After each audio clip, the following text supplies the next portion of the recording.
ଆଜିଠାରୁ ଅନ୍ତର୍ଦୟ ଗୃହ ଯୋଜନାର ଶୁଭାରମ୍ଭ କଳାହାଣ୍ଡିରୁ ଶୁଭାରମ୍ଭ କରିବେ ମୁଖ୍ୟମନ୍ତ୍ରୀ ମୋହନ ଚରଣ ମାଝୀ। 50,000 ଲୋକଙ୍କୁ ଯୋଜନା ସହ ଯୋଡ଼ିବେ ସରକାର। ଗରିବ ଲୋକଙ୍କୁ ଅନ୍ତର୍ଦୟ ଗୃହ ଯୋଜନାରେ ସାମିଲ କରାଯିବ।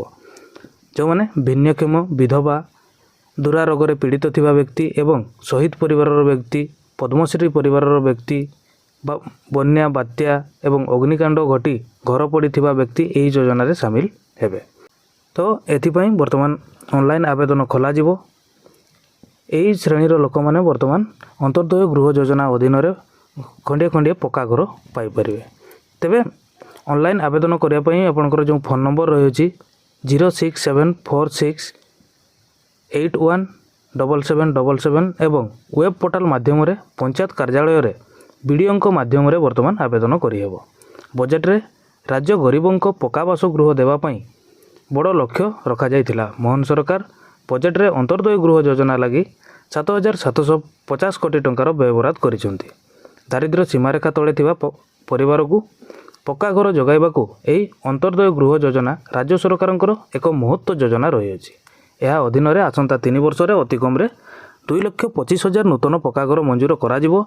2025-26ରେ 75,000 ଗୃହ ନିର୍ମାଣ କରିବାର ଲକ୍ଷ୍ୟ ରଖାଯାଇଛି। ଚଳିତ ବଜେଟ୍ରେ ଏଥିପାଇଁ 2,603 କୋଟି ଟଙ୍କାର ବ୍ୟୟବରାଦ ରହିଛି। ତେବେ ବନ୍ଧୁଗଣ, ଏହି 2025-26 ବର୍ଷରେ ଏହି ଅନ୍ତର୍ଦୟ ଗୃହ ଯୋଜନା ଅଧୀନରେ 75,000 ନୂତନ ଗୃହ ନିର୍ମାଣ କରାଯିବାର ଲକ୍ଷ୍ୟ ରଖାଯାଇଛି। ତେଣୁ ଯଦି ଆପଣମାନେ ଏପର୍ଯ୍ୟନ୍ତ ଖଣ୍ଡିଏ ପକ୍କା ଘର ପାଇନାହାନ୍ତି କୌଣସି ଯୋଜନାରୁ, ତେବେ ଆପଣ ଏହି ଅନ୍ତର୍ଦୟ ଗୃହ ଯୋଜନା ଅଧୀନରେ ଘର ଖଣ୍ଡିଏ ଆବେଦନ କରନ୍ତୁ ଏବଂ ପକ୍କା ଘର ଖଣ୍ଡିଏ କରନ୍ତୁ। ଏହି ଅନ୍ତର୍ଦୟ ଗୃହ ଯୋଜନା ଯେଉଁ ଆପଣଙ୍କର ପୂର୍ବ ସରକାରଙ୍କ ନବୀନ ସରକାରଙ୍କ ସମୟରେ ଯେଉଁ ଥିଲା ବିଜୁ ପକ୍କା ଘର, ତା'ର ନାମ ପରିବର୍ତ୍ତନ କରିକି ଅନ୍ତର୍ଦୟ ଗୃହ ଯୋଜନା ରଖାଯାଇଛି। ତେଣୁ ଯେଉଁ ବ୍ୟକ୍ତିମାନେ, ଯେଉଁ ଭିନ୍ନକ୍ଷମ, ବିଧବା, ଯେଉଁ ରୋଗାକ୍ରାନ୍ତ ବ୍ୟକ୍ତିମାନେ ବା ଯେଉଁମାନଙ୍କ ବନ୍ୟା, ବାତ୍ୟା, ଅଗ୍ନିକାଣ୍ଡ ଘଟିକି ଯେଉଁମାନଙ୍କର ଘର ଭାଙ୍ଗି ଯାଇଛି, ସେମାନେ ଏହି ଅନ୍ତର୍ଦୟ ଗୃହ ଯୋଜନା ଅଧୀନରେ ସାମିଲ ହେବେ ଏବଂ ଅନ୍ତର୍ଦୟ ଗୃହ ଯୋଜନା ଅଧୀନରେ ହିଁ ସେମାନଙ୍କୁ ଖଣ୍ଡିଏ ପକ୍କା ଘର ରାଜ୍ୟ ସରକାର ବର୍ତ୍ତମାନ ମୋହନ ସରକାର ଦେବା ପାଇଁ ଯାଉଛନ୍ତି। ତ ଏଥିପାଇଁ ଆଜିଠାରୁ ଏହି ଅନ୍ତର୍ଦୟ ଗୃହ ଯୋଜନାର ଶୁଭାରମ୍ଭ ହେଉଛି। ନିଜେ ମୁଖ୍ୟମନ୍ତ୍ରୀ ମୋହନ ଚରଣ ମାଝୀ କଳାହାଣ୍ଡି ଠାରୁ ଏହି ଯୋଜନାର ଶୁଭାରମ୍ଭ କରୁଛନ୍ତି ଏବଂ ଖୁବ୍ ଶୀଘ୍ର ଏହାର ଅନଲାଇନ୍ ଆବେଦନ ମଧ୍ୟ ଖୋଲାଯିବ। ଏଥିପାଇଁ ୱେବ୍ ପୋର୍ଟାଲ ମଧ୍ୟ ଆସିଯାଇଛି। ୱେବ୍ ପୋର୍ଟାଲ ମାଧ୍ୟମରେ ହିଁ ପଞ୍ଚାୟତ କାର୍ଯ୍ୟାଳୟରେ ବିଡ଼ିଓଙ୍କ ମାଧ୍ୟମରେ ଏହାର ଆବେଦନ କରାଯିବ।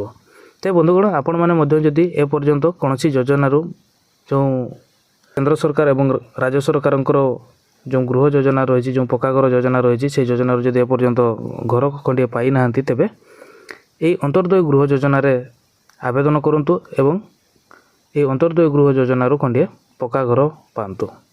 ତ ବନ୍ଧୁଗଣ, ଏହା ହିଁ ଥିଲା ଆଜିର ଅନ୍ତର୍ଦୟ ଗୃହ ଯୋଜନାକୁ ନେଇକି ଆପଡ଼େଟ୍। ଭିଡ଼ିଓ ଭଲ ଲାଗିଲେ ଭିଡ଼ିଓଟିକୁ ଲାଇକ୍ କରିବେ। ଚ୍ୟାନେଲକୁ ଯଦି ନୂଆ କରି ଆସିଥାନ୍ତି ତାହେଲେ ଏବେ ହିଁ ଚ୍ୟାନେଲଟିକୁ ସବସ୍କ୍ରାଇବ୍ କରି ପାଖରେ ଥିବା ନୋଟିଫିକେସନ୍ ଆଇକନ୍ଟିକୁ ଅଲ୍ରେ ସିଲେକ୍ଟ କରିବାକୁ ଜମାରୁ ବି ଭୁଲିବେ ନାହିଁ। ପୁଣି ଦେଖା ହେବ ଆଉ ଗୋଟେ ନୂଆ ଭିଡ଼ିଓରେ ଆଉ ଗୋଟେ ନୂଆ ଆପଡ଼େଟ୍କୁ ନେଇକି। ସେଥି ପର୍ଯ୍ୟନ୍ତ ରହୁଛି ନମସ୍କାର। ଜୟ ଜଗନ୍ନାଥ।